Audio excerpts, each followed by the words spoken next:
Hello everyone and welcome to Kings Talk presented by Cap City Crown. This is Tony with me as always. We got the man, the myth, the legend. We got the John himself. It's the All-Star break right now. Kings haven't played since what? When was the last time they played? Thursday of like 2 weeks ago? Was it Wednesday? It was like Valentine's Day. Was that their last game, Valentine's Day? It was, huh? Yeah. Valentine's Day, the day of love. So that was only 6 days ago. It's almost like we had a bad date with the Kings. It's like we saw them on Valentine's Day and then we haven't spoken to them since. It just kind of like feels like, man, I don't know what I did. Dude, is she going to text me? They ghosted us. It's like, what the hell? And then you're going to find out. It's like, no, baby, I was on an All-Star break. It's like, oh, I totally forgot. Dude. Yeah, so the Kings are on the All-Star break. Only Keegan Murray made it to Indiana for the Rising Stars game. I'm not going to lie, I didn't watch that game. I didn't watch the All-Star game. I watched a little bit of the three-point contest and the slam dunk contest. I don't recommend watching it if you wanted to. Like, if you're like, you haven't watched the slam dunk contest this year, maybe I'll, like, watch it. Like, you're not missing out. The slam dunk contest just gets worse and worse every year. I feel bad for that guy. What's his name? Mac McClung. Yeah, I feel bad for him. I feel bad that the NBA would be like, yeah, we're going to rehash this whole thing from last year. And just, like, expect him to like, carry it. What do you expect the guy to do? Like, yeah. Fella, you know? It hasn't been the same since Zach LaVine and Aaron Gordon just put on a master class. I mean, that was how long ago now? Like 8 years ago? Maybe not that long. It might have been. I don't know. How long has Zach LaVine been in the league? I don't know. Man, like at least 5 years ago. At least. Yeah. I want Nate Robinson jumping over Dwight Howard. Dude. And I don't want anybody jumping over Shaq again. Oh my God. Or Jaylen Brown jumping over a guy in a chair. Like a 6-foot guy in a chair. Like, whoa. Dude. Okay. That's ridiculous. It was really bad. If you can jump over a car, you know, didn't Blake Griffin jumped over a car. No, Blake Griffin. From Baron Davis in like coming out of a convertible or the sunroof or something. It was popping like it up to him. That's just like, we're just off the top of the head. We're just listing all these things that seem to escape any of the contestants. So yeah, just have it's like the scoring system now. It's like, it's so stupid. It's like they're just like messing with stuff that doesn't need to be messed with. Instead of every judge voting from 1 to 10, it's every judge, I'm assuming, votes from 1 to 50. And then it's like the cumulative, it's like the average of the 5 scores added together is the score. It's like, why? Like, why? It's like he got a 47.6 on that one. Like, those are 5 different people. They're all going to have different assessments. Why widen the range? Like, if anything, you want to small the range. Like, if anything, you want like a 1 out of 5, 1 out of 10. 1 out of 10 is pretty ideal. Why would you change that?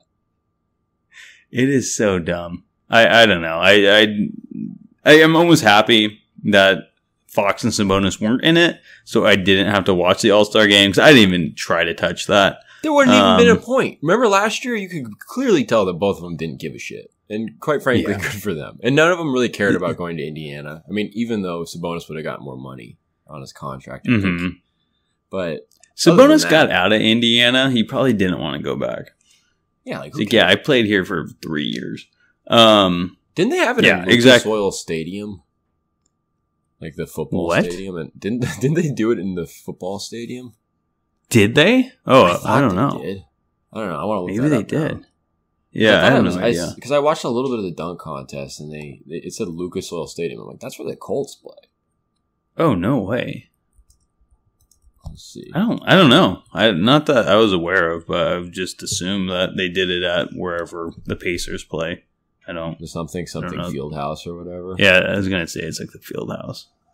It's just very on. I don't know. I can't see it immediately. Let me just see. Stadium. Let's throw that word in there. It's gonna be called the Lucas. No, Oil it said Field it was House. at the Gamebridge Fieldhouse. What the hell? Huh. Okay, well maybe I made that up, or maybe it was just Saturday night. Now I'm like, I want to make sure I wasn't going crazy. I don't know. I have no idea. You keep looking to it. Yeah, you riff. But Sabonis and Fox, man, they didn't make it. Yeah, the Sabonis had a little money that he didn't get. And it's just kind of like, not disrespectful. A little, I guess. But, I mean, the dude should have been an all-star based off his stats. It's just kind of ridiculous he wasn't. Leading the league in triple-doubles, double-doubles, averaging 20, 13, and 8.5 a game. Like, I don't know how it's not an all-star. I mean, so it's just more frustrating that the Kings in Sacramento aren't getting the recognition they deserve. Because, I mean, Sabonis is putting up a Hall of Fame career already. He's a 3-time All-Star, All-NBA player. But, you know, it looks good on the resume going forward for that Hall of Fame case. So it is just, he should be an All-Star. And it feels like a dig at Sacramento being a small market. You have, you know, teams that are below the Kings that have multiple All-Stars like LeBron and AD on the Lakers. And then the Kings who, you know, aren't having the season they did last year, but you know, they're still above the Lakers and they're not getting any All-Stars, even though they have at least one very deserving one. But well, if I can interject for a second, I feel like, because you talk about the recognition for Sacramento and all that, but I think what De'Aaron Fox has kind of expressed before is like, well, what's new about that? That's kind of been the case for at least, you know, the last 20 years, basically, or maybe a little less than that. And there's no respect or recognition. And the only way that it's going to change, you know, as seen in the fact that they did have such a good season, they broke the playoff drought. They're one of the better teams this year. There's no all-stars. You know, the lack of recognition continues. Aside from like getting a little pat on the back for being a good story last year, nobody pays attention to them. Nobody gives them respect for the most part. And the only way they're going to change that in the eyes of Fox, in the eyes of Sabonis, and, you know, assuming the two leaders feel this way, the rest of the team does too. But the only way they're going to change that is winning, because, you know, all-stars aren't going to change anything. It didn't change anything last year. It didn't even get them another all-star bid this year. The only way that they're going to change anything is by winning a championship, and they recognize that, and that's really commendable.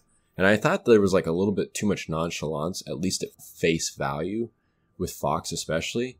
But then you see it, and you just kind of go, oh, okay, he's thinking about a whole nother thing, and it's quite frankly the most important thing. That's a good point. It's a valid point for sure.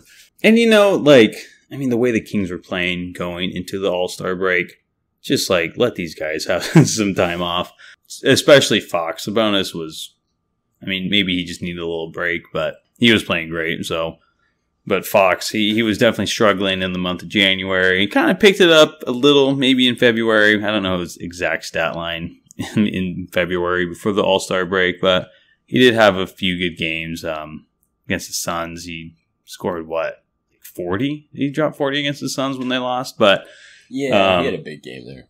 Had a big game, but the Kings in general, they were just, I mean, lost to the Pistons, dropped, what did you say, 4 out of their last 6. Mm-hmm. Both wins coming against the Nuggets, who you said without 2 starters each game. Yeah, it was like, I think without Michael Porter Jr. and Kentavious Caldwell-Pope, and then KCP and Murray in the second game. Yeah. And you know what? Even like for the fans, I feel like I needed a break from watching the Kings. Like usually it's like a fan, like I'm always so pumped to like watch the Kings. Like, all right, Kings are on tonight, great. But like those last few games, it was just like, man, I'm like, I can't turn this on. It was like I was having a hard time like getting excited. And it's like, if I'm not excited to watch the Kings, like what's the point? Like why am I watching them? So like there was a couple, like the Suns game and Nuggets game, I didn't turn that on until like halfway through the game.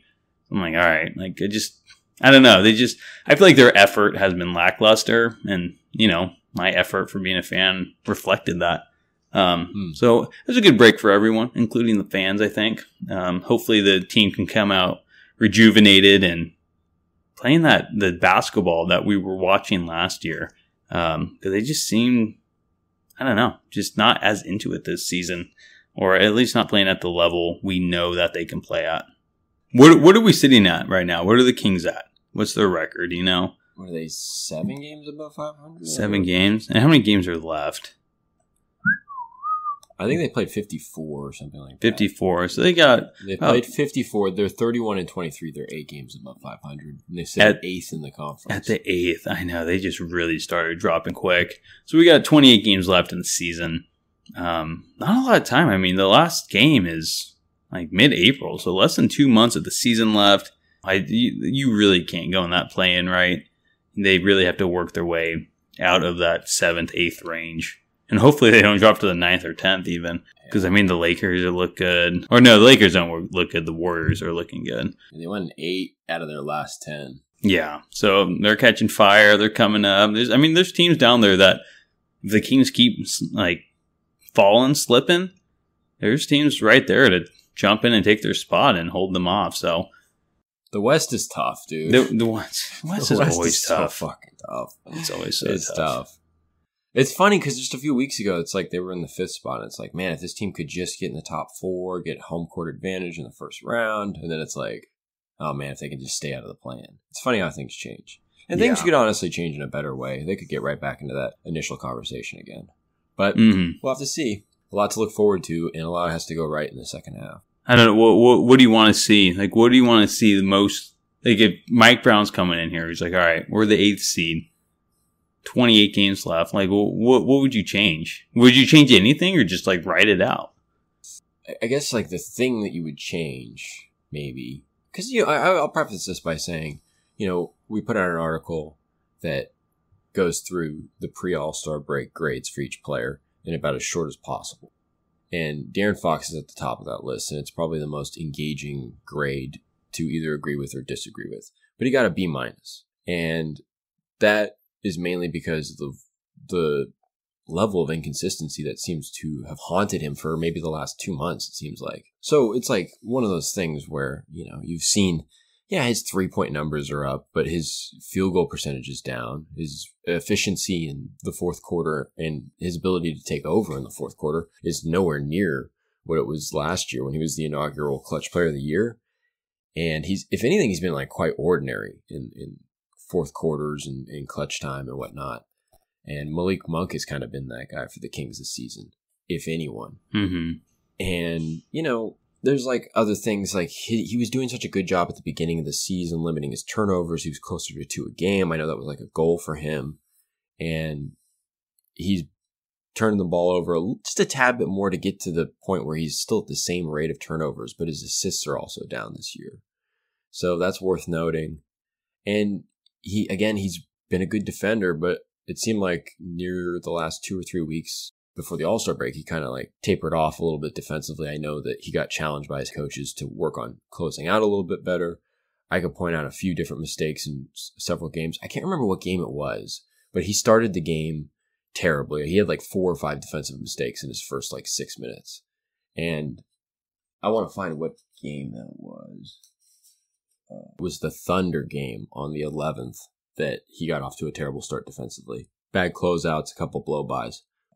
So there's been a lot of stuff that has really fallen off a little bit for Fox, especially as of late. After getting off to a great start. And if anything has to change for this Kings team, he's got to be more consistent. And whether it's just a mentality thing, which you could make an argument for that, maybe. I mean, he's shooting so poorly from the free throw line this year. That's a very mental thing. Maybe he's slightly affected by something. Who knows?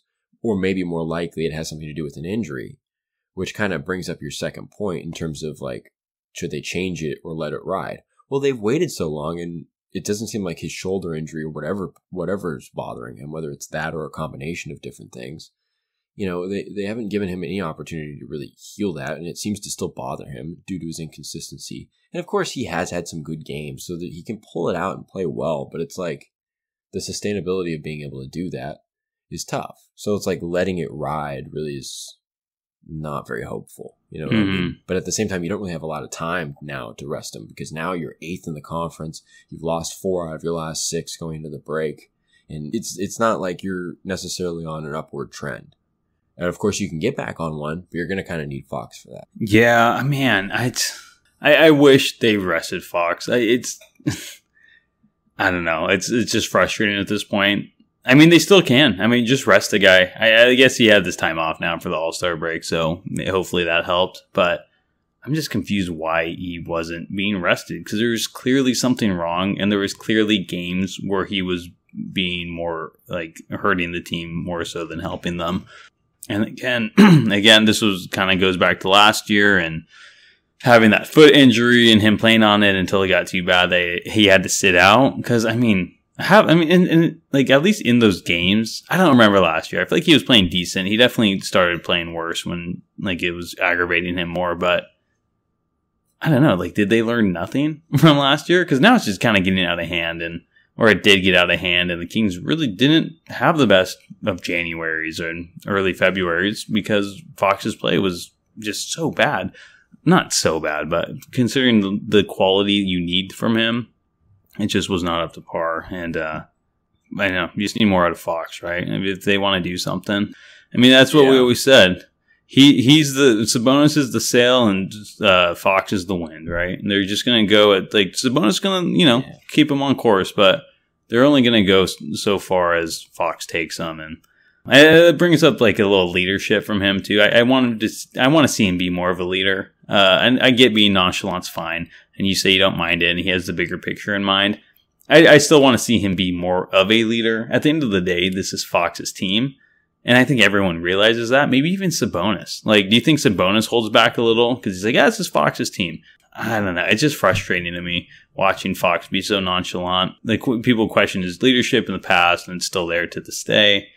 I mean, in the playoffs, you want that guy to lead you, and if he's the one leading the team, it's just not a good look, in my opinion. The way he's just doesn't seem to care. He doesn't care, and that's a good thing and a bad thing, I think, at the same time. So I want to see his leadership step up a little, make the players around him a little better, or just really pave the way for Sabonis just to take over and just like him be the loud voice in the locker room. The Kings need that loud voice, and they lack it from both Sabonis and Fox right now. So I still want to see it from Fox because it's his team. So we'll see. I think that's what I would want to see change.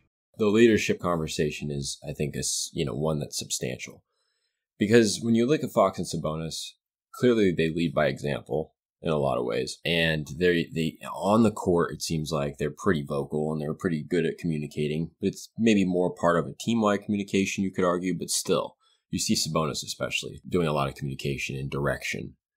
But what happens in the locker room and what happens in practice and stuff like that, what happens behind the scenes essentially is a little harder to gauge. And it just seemed like there was a good portion of the season, I think maybe in December or January, where it seemed like Mike Brown was kind of trying to conjure up some more vocal leadership from his guys. It seemed like he was asking for it, desiring it. It seemed like he was in need of it. I think at one point he kind of alluded to that and then went on in the same press conference to tell a story of LeBron James in like his first or second season, like taking control of the huddle and demanding better of everybody, and then just kind of doing that forever.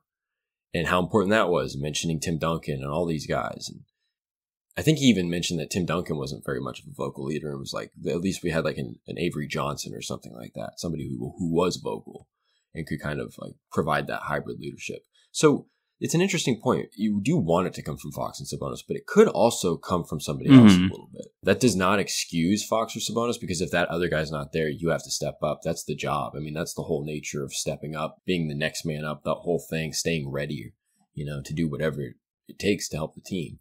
So I'm not sure. I mean, it's a little difficult to gauge, not knowing what's behind the scenes, but you can assume that if Mike Brown was asking for it, there's a certain absence of it. Yeah, and I think that's a good point, because it's like, well, it can come from elsewhere, and it can, but it's not. The Kings don't have that guy. Like, I get it. Like, I think everyone looks at like maybe Trey Lyles because he's, as I say, has that dog in him, right? Other than from what other Kings players have, but we'll also think about this. Like, Trey Lyles has that dog in him, as you say, on the court. When he comes into the game, he's fighting for his guys, but he's like got a book club. Like, he's a soft-spoken guy. He's not like super vocal, getting your face or anything like that. They need something like that behind. It's about what's going on behind the scenes, because that's the only place that we can assume where there's a lack of it. It seems like on the court, everybody's together. There's a good kind of cohesion, and it's pillared mostly by Fox and Sabonis. But what happens behind the scenes is the question. And I don't know. I mean, Fox and Sabonis, it seems like if there's not going to be another guy to do it, they have to step up and do it. Yeah, and they do. That's the problem. It's a great conversation, though, because it's one of those things that when you think about inconsistency, especially when you think about something like free throw shooting, the worst free throw shooting team, and you're a good team. You're a damn good team. You have the ability to execute. Like, it doesn't there's some mental element there that seems like it could be tied to discipline or focus. And that just seems like that could be really remedied by vocal leadership and accountability. And we talk about accountability on this team all the time. And that's kind of more so for the fact that everybody can tell each other what they feel and what they feel is necessary. Maybe they do, but is it to the requisite level? Like, maybe not. So all that needs to be kept in mind, I guess. It's a good point. If the Kings continue to fall and they go, and they say they make the play-in, and I don't know, I won't think of, it will matter, I guess, in a way, what happens in the play-in. But if the Kings don't, if they go to the play-in, do you think Mike Brown's on the hot seat? How long do you think Brown's leash is? Because, this is definitely a disappointing season. I don't think it's a fireable offense yet, or at all, if they're, top 8. If they drop to 13, I'd be like, okay, this is an issue. I think you have to at least give them 3 years, regardless. But I feel like that third year is going to be a lot more. If they can make the play-in this year, I think the third year for Brown will be more okay, this is a team that went from the third seed to a play-in team. You better get him back to the third seed this year. I feel like it might put some pressure on Brown. Because, we talk a lot about Fox and Sabonis and the players, and we talk a lot about Brown too, but they dropped a lot. They dropped a lot in February and in January, and we're in the 8th seed with, again, a hot Warriors team coming up right behind us. I don't know. I feel like Brown's seat's getting a little hotter and hotter by the day. Not to the fire and offense this season, but I think looking to next season, I think it's definitely gonna. All right, well, Brown only has one more year to figure it out. I don't know. What do you think on the coaching situation?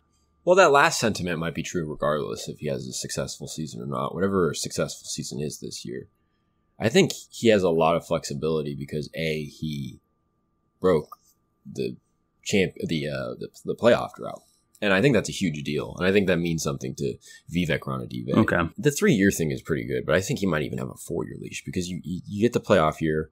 This year, I think he has a ton of flexibility because they're really trying to. It seems like the organization, top to bottom, is under the understanding that they really wanted to boost that defense.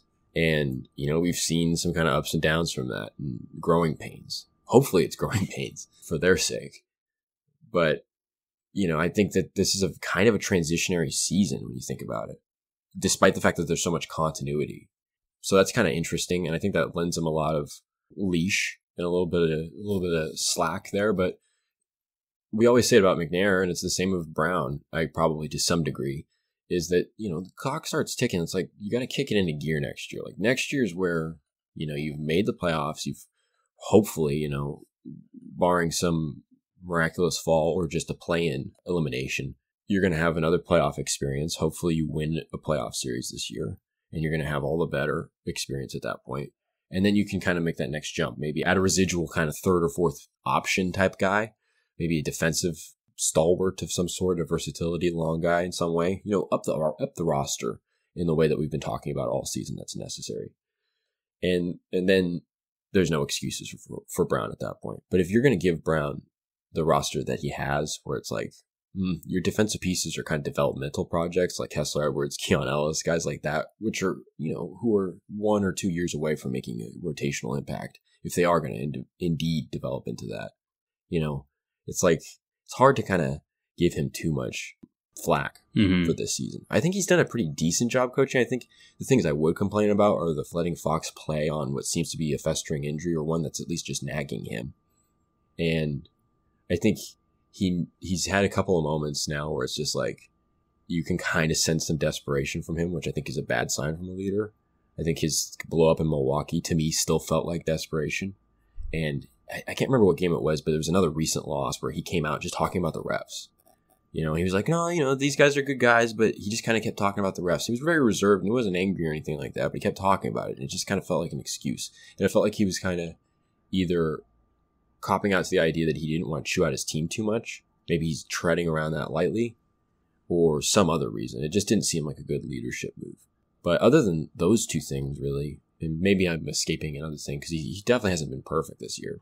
I think in the grand scheme of things, he's done a pretty good job and stayed the course for at least considering what the process is imagined to be, Yeah, for me, I think I'm just like having trouble deciding if the switch to defense is still a good move or a bad move. Because it seems like they're playing away from the Kings' strengths, which was last year being a fast-paced team. I mean, just being very offensive-minded, not a very good defensive team. While I agree the Kings need to play better defense to actually make a real run at a championship in the future, it just, I don't know. I guess the personnel wasn't there to do that this season. They didn't make any moves. Two, like the Juan Toscano Anderson, was that really going to change anything? No moves at the deadline to really improve their defense. So I get it. He's laying the foundation to be a defensive team going forward. But like they don't have any personnel to do that. Keegan Murray's probably, benefited the most from it. But their offense just, like at least last year they could shoot their way out of situations. But now the extra energy on defense. Their offense hasn't looked as good. Their shooting from three has looked really bad on certain nights. And, when they're shooting bad from three, they usually lose the game. I don't know. I'm still kind of just like, was this the right move this season to do that? Just because of who was on your team? Just because you're still laying that foundation, I guess. It's because, like I said, I still think that this is kind of a transitionary year. I mean, I think they had to have expected something like this. Now, I don't know if they expected it to be like this, where it's like, oh man, that's really affecting our fast break points, because they're still near the bottom of the league in fast break points per game, right? And so that was a huge element of their game, their pace. And their pace isn't necessarily down this year too much, I don't believe. That's just off the top of my head. But still, you can see that there's not the same snappiness to their offense all the time. And I do think the 3-point thing that you mentioned, the kind of inconsistency there. Sometimes they'll just have nights where they can't rely on it at all. And it's been frequent. Like that definitely kind of lends to that whole argument too. And yeah, I think they do just have to get personnel that's better, because teams have succeeded playing that way before. Teams that Brown was an assistant coach on obviously have done that. It's possible, but it might be a little difficult when you're asking a guy like Kevin Huerter to go do as much as he can to push it to the limit on defense. And maybe that's just good enough, but now maybe that affects his offense. And maybe that's not an accurate way to put that, because to Herter's credit, he's shot really well over the last month plus. But in essence, that's kind of the nature of the team. And the roster thing makes sense. And I think that's another thing that lends a lot of leash to Brown is, well, that's not Brown's fault if the personnel is not there. And that's under the context that he does have to start laying that groundwork. Because if you're looking at this as a 2, 3, 4 year process in terms of being a championship contender overall, like you got to start as early as possible, and might as well be now. Yeah. But I feel like at that point it kind of pivots to the GM. It does. It does pivot to the GM, but at the same time, the coach in Mike Brown is in the spotlight. Because it's like, well, shouldn't he be playing to the team's strengths at the same time? Like he doesn't have that personnel, so it does go to it's on both of them, because McNair didn't bring in the personnel to get that good defense, and defense is needed to win championships. But Brown knows that he doesn't have that, so why is he still trying to do it? Well, Brown came into the Kings organization in June of whatever year that was, 2 summers ago. And remember, he talked about like his 3 like big things, and one of them was like making the team like a defensive team and winning with defense, and noting the fact that like the 3 previous champions were all top 3 or top 5 defensively or something like that. And so like to me that indicates, especially with the fact that he has made it quite clear that the effort is to improve the defense. That's the main goal essentially, is to really pivot to being a defensive team, a team that can really, as he says, rest your hat on it or lean on it. With that, and what he said when he first came in, it just seems like that's an organizational agreement and understanding that from top to bottom, that's the idea. And if that's the case, then, I mean, honestly, then I don't think either guy should be on the hot seat or even be close to that, because you need to just give them another year at this point. Because I see what they're doing. It's a process. But again, if you are going to go ahead and get mad at anybody, you get mad at the guy who maybe is biding his time in terms of getting the defensive assets. Maybe that's an argument to make. I just don't see how anything kind of goes to Brown. I just don't see how he's anywhere close to being on the hot seat, personally. Yeah, no, that's fair. That's a good point. Yeah, I was looking at their defensive rating. 18th in the league right now. I think it was like 24th last season. Yeah. Yeah, it's an improvement from a really shitty year last year, but it's still not nearly where it needs to be. Mm-hmm. And it's inconsistent like the 3-point shooting, you know? Yeah. I think the Kings in general just pretty much inconsistent except for, Sabonis and Monk, really. And Lyles. And Lyles, yeah. Lyles is a stud. 3 Mr. Dependable. Mm-hmm. Been a weird year. Definitely. I'm definitely been disappointed so far. I think I don't want to say they've plateaued, but they're definitely just on pace with what they did last season, just with a better West, really, more healthy teams. I don't know. It's been kind of weird. Like I said, I'm glad the All-Star break's here. Nice refresh for, I think, the fans and the team in general. We'll see what the second half holds, man. I don't know. It is interesting, though, because this could, like I said, on the good side be, or the positive side, it could be growing pains. And it'll be behind you in no time, and you'll be bigger and stronger because of it. Or it is plateauing, and then the spaceship starts to rattle, and then it bursts, It could be the beginning of that. So I guess it's like one of those things. Stay tuned, kids. But yeah, it's interesting. Yeah. We'll see. Where do you see them finishing this season? Let's try to think. Do you have an idea? Because I don't really have an idea. I don't have one that I want to commit to in terms of like a prediction. I think honestly, if I had to be honest, because they're 54 games in. So what is that? That leaves them with 26 games left? 28, right? 28. That's what I said. Was I doing that math right? You're right. 28 games.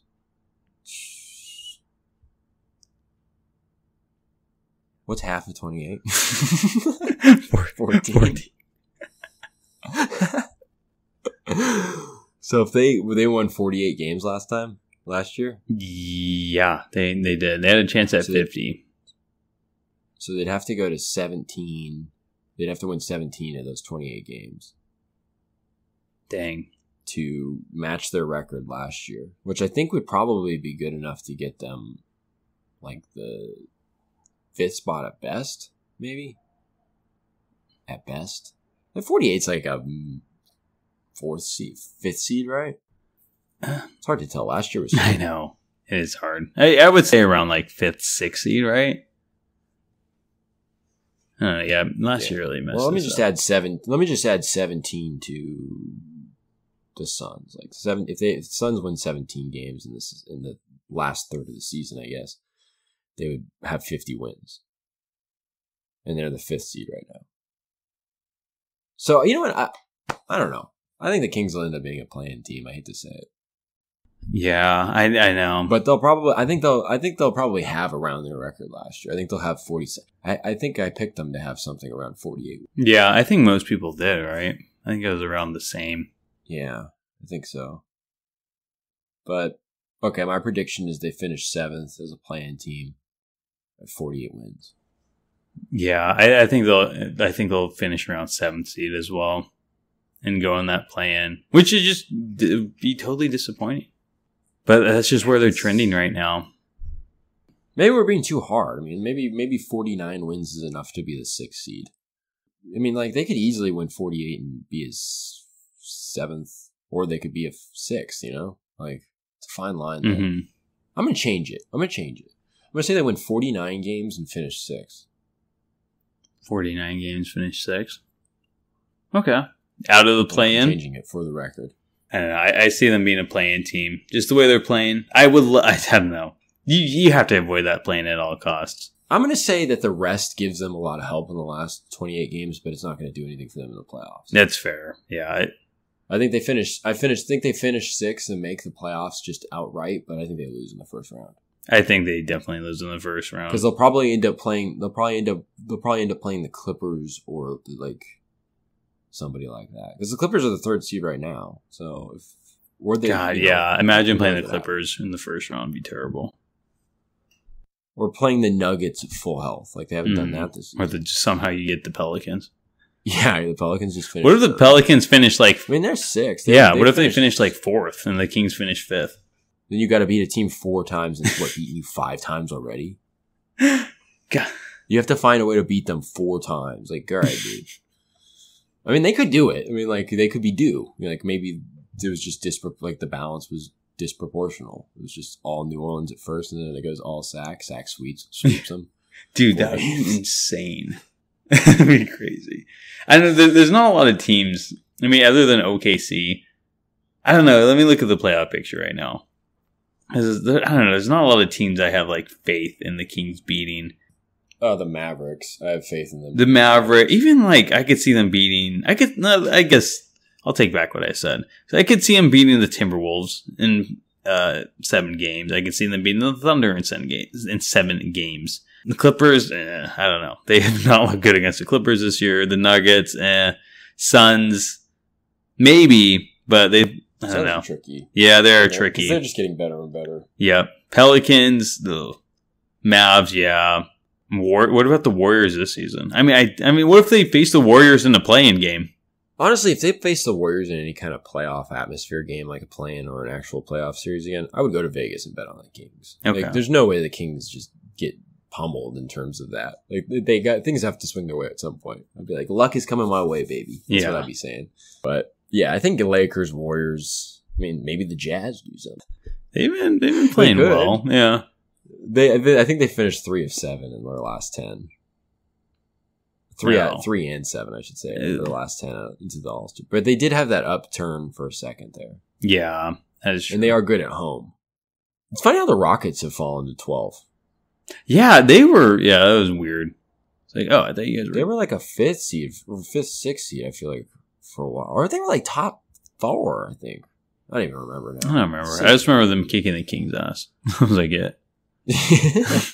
We've played them in one. We've only played them twice, right? We haven't played them that time at home yet, have we? It was just those 2 games and 3 nights in Houston. Yeah, that's like back in like November. Yeah, it was so early in the year, and Fox was hurt. Yeah, you're right. And Sabonis like shot like 4 times in that second game or something, and like 4 shot attempts. That was when Sabonis got off to like a bad start. It seemed like something was wrong. Remember, he kind of got off to a bad start in terms of aggression. He wasn't very aggressive. Mm-hmm. He wasn't scoring. Then we like talked about it. Yeah. Oh, he's the best. He did it. Domas loves us. We're big in Vilnius, Lithuania. Mm-hmm. They love us. Like one of our top 3 geographic regions. Like Bulgaria is second. Yeah. It's like Bulgaria and Greece. I'm like, oh, sweet. Oh my god, yeah. So Australia last year with Dellavedova.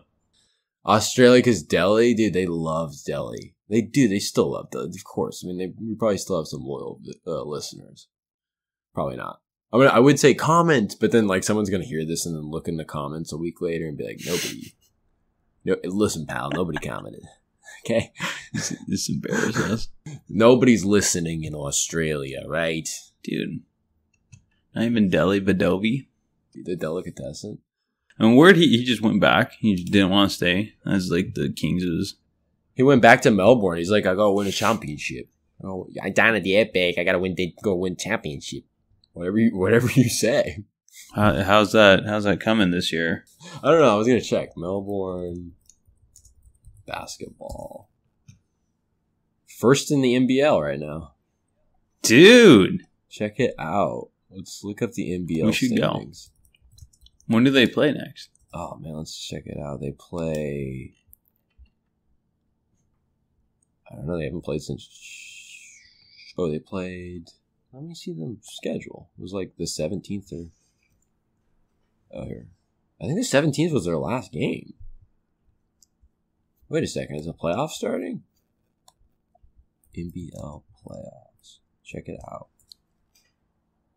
Starts February 28th, dude. The NBL playoffs. Dude. The final series 2024. What's going on here? We should go. Elimination Chamber. WWE's in Australia this year. Next weekend. Wait, the Melbourne... Just stay for a week. Wait, that doesn't make any sense. I don't see anything about Melbourne. It's the Sydney Kings versus the New Zealand Breakers, and then Tasmania Jack Jumpers versus the Illawarra Hawks. The Jack Jumpers. The Jack Jumpers. That's a great name. But the Sydney Kings, like dude. The Sydney Kings. It's the sister team. Yeah, huh? Dude, in Sydney. Sydney Kings. Yeah, damn it. We love the Kings. I remember one time I met an Australian guy at a bar. He's like, what do you do? And I was like telling him about this. He's like, the Kings? So Matthew Talovitova. He bought me a beer. Really? Just because of that? Well, he like bought me a bunch of beers. We were like hanging out that night. But that kind of got it started, you know? Just big Kings fan because of Delhi. That's funny. He's like, so you like cover the Kings? I'm like, yeah. He's like, have you ever talked to Matthew? I'm like, I've never talked to any of the players.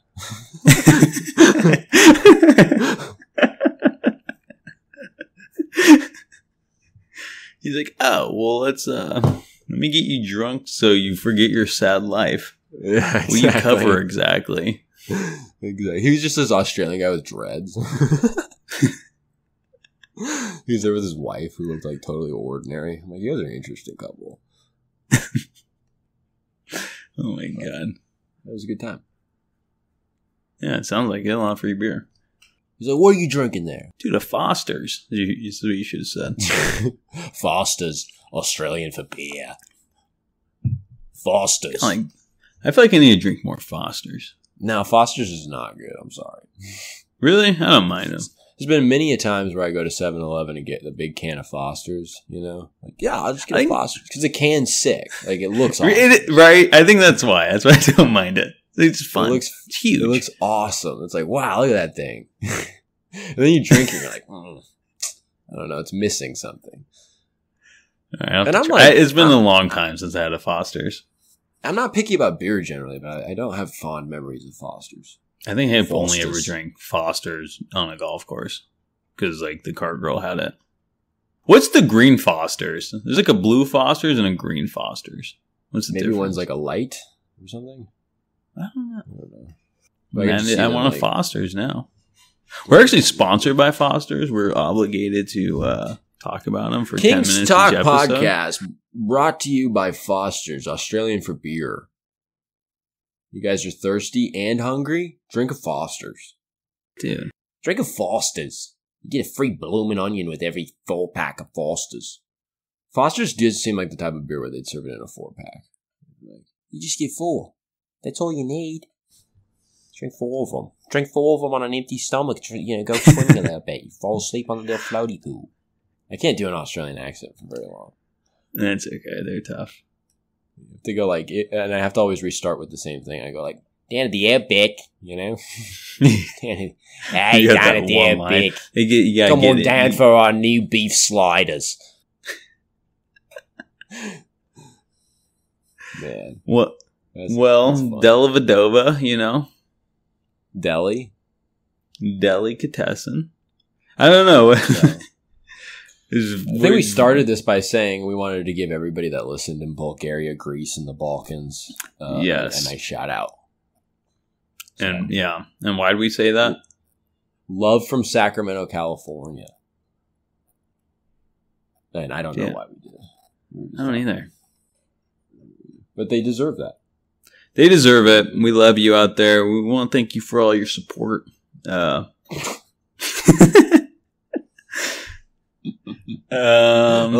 think we've killed like 20 minutes doing whatever the hell that was. Dude, I know. It was a little too long. We got a little update on the NBL. What's going on with the freaking Melbourne whatchamacallits? I'll look that up later. Yeah, I'll figure it out later. I don't know. What else? What else on your mind? I don't know. Did you get any hot takes from the hot takes? Yes, the people. The hot takes. So I went on Instagram, and I might do this a little more often now. I just want to hear you guys' hot takes. If you don't follow us already, you can follow us on Sat Kings Talk on Instagram. I think days of the podcast, I'll just make a post and see if you have any hot takes. Maybe not hot takes every time, maybe topics you want to hear us talk about, but today was hot takes. And here are the hot takes that people have dropped. Kings should trade Fox and build around Sabonis. That's an interesting one. Personally, for me, I don't know. Fox has really gotten on my nerves this year. I mean, but you can't trade. I'll say this. Maybe this is a little hot take itself. I'm not opposed to trading De'Aaron Fox, personally. I don't know. He's just taken such a step back this year, in my opinion. But it would have to be for like another all NBA player at the same position. Or maybe not even at the same position. You would kind of need it to be because you don't have anyone else at the point guard. I don't know, John. Is that too hot? Do you think Kings are just fans are overreacting? I mean, I don't think a lot of people have this take, but I mean, would trading Fox be something that Kings might do in the offseason? Do you see this, or is it just kind of just a hot take? I want to indulge the conversation, but there's just no way. Like, unless the Thunder were like, we'll give you Shai Gilgeous-Alexander for De'Aaron Fox. Like, that would be crazy. What if... I don't think that's happening. I'm trying to think of a player who was like... trying to think of if you wanted DeJounte Murray instead of him, you're going to do that, but I don't think you do. I was thinking something like, what if like the Nets were like, we'll give you Bridges and Cam Johnson for Fox? That's interesting, but I don't think they'd give you both. I don't either. What about just Bridges? Bridges and someone. And Finney-Smith. Like just somebody to like pad the roster. Yeah, just like just enough where it's like, oh, okay, both of them. And like a defensive guy. I feel like that would just screw with everything. You can't just like we talk about how this is Fox's team. You can't just like dismantle the whole device and then pull out the heart of it. Like, and you're going to put all the pieces back together and not screw it up? Like, good luck. Yeah, that's a good point. That's not a condemnation of like Bridges as a person or as a teammate or anything like that, but like you clearly have something here, and continuity has been a huge factor and something that's been a huge consideration in the front office. So it's not going to happen. I feel like the only way that maybe would happen is if like the Kings really believed Malik Monk could be the same impact as De'Aaron Fox, and we're like, we want Monk to be our starting point guard. But I'm not sure they do. No. I do think De'Aaron Fox has a lot of things that Malik Monk's just never going to be able to do, and a lot of that has to do with physical size and length and strength and stuff like that. Mm-hmm. But Fox is clearly a guy that kind of made your stake there, and I don't think there's any way to undo that without screwing everything up. Yeah. I don't know. For me, I'll say this. Kind of like I was talking earlier about Brown. I want to give him like one more year, really, too. Like, I don't know. He's been hurt, so it's hard to blame him. But, like, dude, sit out then. It's been super frustrating. But it's hard to overlook what he did in the playoffs last season. I don't know. The playoffs will be an interesting indicator of I don't know, how we will actually feel. Yeah, you can start talking about this. If he goes into the playoffs and lays a fucking egg, yeah, you can talk about this. But right now, given what he did, you make a great point. Given what he did last year, he played, especially like with the broken finger late. Mm-hmm. I mean, let's see what he does. Because he's got that mentality where the only thing that matters to him, again, is winning. Yeah. So let's see what he does when it matters most. Mm-hmm. All right. Next hot take, Sabonis is going to win MVP. I don't think he'll win MVP. But if the Kings go like on a hot run to end the season, and he's like still leading the league in double-doubles and triple-doubles, putting up like 20, 13, say if he gets it even to like 9 assists a game, like 9.3, where it's like, man, he's like literally on the verge of averaging a triple-double for the season. I think he can sneak into like the top 3. Yeah, I agree. I mean, honestly, I think it has probably more to do with points, honestly. But that's true. Like, if he can get up to like 22, maybe. I mean, that's really hard to get your scoring up 2 points in 28 games. I mean, like, you'd have to. I mean, that seems hard. Mm-hmm. You know, I mean, Fox has had. We've talked about Fox's dip, but it's like he's only knocked like 2.5 points off his points per game or something like mm-hmm. that. I don't know if it's like been a ton. It's like hard to screw with that too much when you've been this deep into the season. But I think if you could do that, that would be the key to doing it. I think it's definitely possible. And the triple-double situation, I mean, that's a big deal. I think people are maybe starting to realize that. And honestly, I think him getting snubbed might have been better for him. Because if he goes to the All-Star game, think about, like, oh, yeah, he's an All-Star, like, whatever. Like, yep, Sabonis, cool. But it's like, oh, man, that guy didn't make an All-Star. He kind of derives some sympathy. Kind of for a player that doesn't usually derive sympathy for whatever reason. Mm-hmm. You know, being called like the most overrated player or whatever. Mm-hmm. And it's kind of is easy to overlook his game. But I mean, I think by missing, it's like people kind of want to be like, hey, that guy probably did deserve to be there. And maybe it gives him a little bit more recognition. It wouldn't move the needle much, but I think it could be significant. Mm-hmm. That's a good point. So that's my hot take. It was actually better for Sabonis not to make the All-Star team. I kind of like that, honestly. That brings some attention to his name. Here's another one. Trey Lyles needs to start over Harrison Barnes. Well, it says Trey Lyles needs to start at the 5 and move Keegan to the 3. But I'm assuming they mean... I think they meant the 4. It has to be. Because it's like they're not replacing Sabonis. Yeah. I think that's a hot take. A little. I think it's hot for like how Barnes has been playing over the last month. Like maybe 2 months ago, this wouldn't be so hot. But Barnes, I don't know. Mm-hmm. He's Harrison Barnes. He's gonna start under Mike Brown, and he's been playing a lot better lately. And so I think it's easier to be like, no, just leave it as it is. But I mean, if Barnes starts dipping again, he goes through his bad stretches, especially like if he's shooting the way he did in the playoffs last season. I mean, maybe they do have a better point of like, all right, like we can't let this go on for a full 7 games again because we saw how that ended last time. Maybe you move Lyles into the lineup. I don't know. What do you think? Yeah, I think that's probably the only way that happens. I think I would shift the argument to if you're going to start Lyles, I think it would be make your lineup bigger, get rid of Herter, or put Herter off the bench. I know that really kind of screws with your versatility and your situation at the 4 off the bench. But, I mean, if anybody's deserving of getting taken out of the starting lineup at this point, excluding like the need for a playoff adjustment, which I think is a great point. I think it's Herter. Mm-hmm. That's true. So maybe like Murray at the 2, Barnes at the 3, but then you might be limiting yourself a little bit. You might be subjecting Barnes to some tougher assignments. I don't know. Could be interesting. I would be more intrigued by him replacing Herter in the starting lineup than Barnes. Yeah, that's true. And move Keegan to the 2. That's actually kind of interesting. And here's one that kind of goes off it. In a way, Barnes can be the answer at the 3 if we find him more in the offense. This one says find him in the post more while we space the floor. I mean, it's hard because I don't think you'd find him in the post more. Sabonis kind of controls the offense that way. And he's kind of a floor spacer in himself. So Sabonis isn't. But like getting him more involved in the offense, I mean, that seemed to work really well in those like that 3-game stretch he had where he was averaging like 30 a game. So, I mean, I'm down for it. I'm all for Barnes getting more looks and being a bigger part of this offense. Yeah, I think they've done a pretty good job of finding the balance of doing that when the situation calls for it.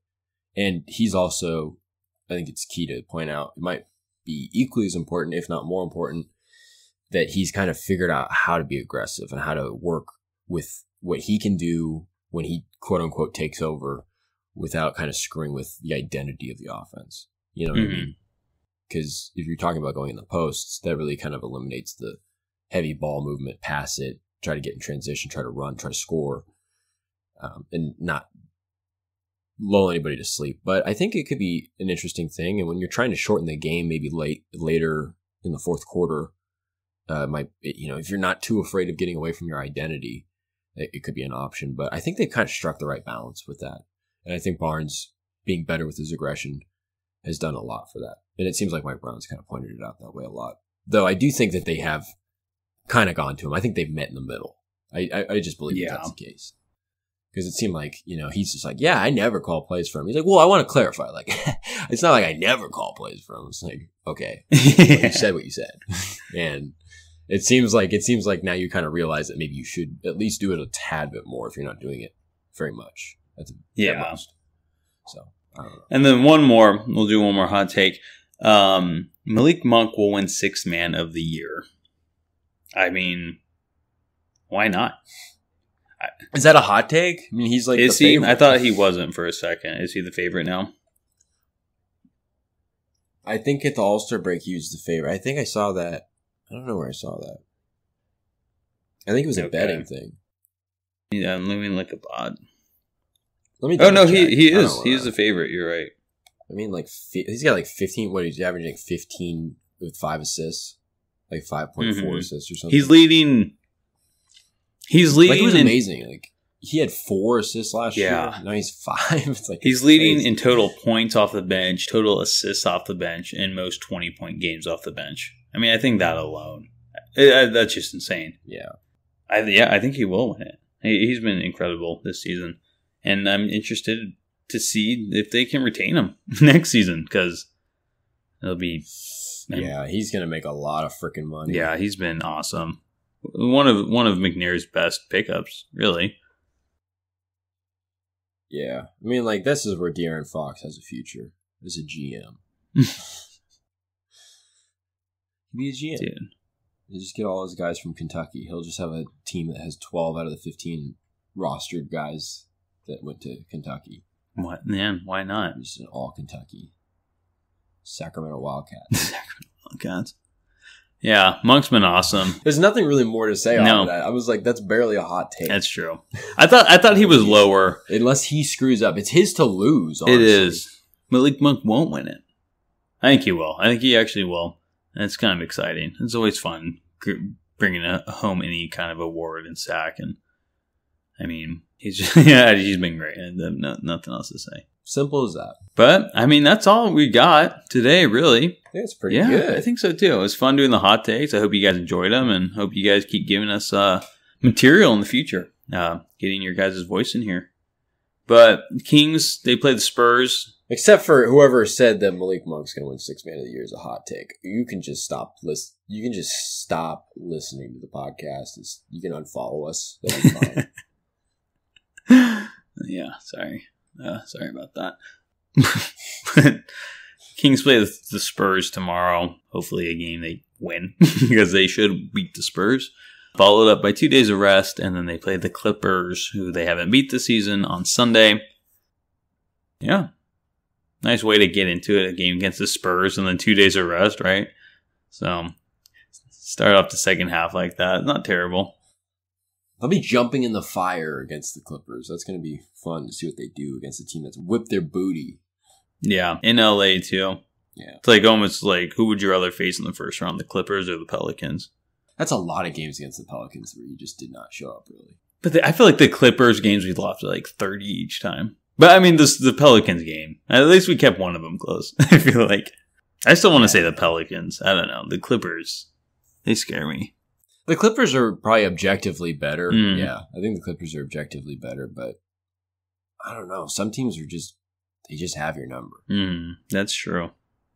Let us know what you think. Yeah, honestly. Who would you rather face in the first round? But John, anything to wrap this up? Let's all put a hand together and like try to root for the Sydney Kings, Dude. Sacramento Kings sister team, SK, Sacramento Kings, Sydney Kings, the Sac Kings, the Sid Kings, That's true, huh? Root for them, man. Just do it. Tune in. Sydney, baby. Tune in at 2 a.m. on the 28th. Yeah. Before you go to work or whatever. Yeah, exactly. Oh my goodness. Well, I want to thank you all for tuning in. And until next time, have a good one.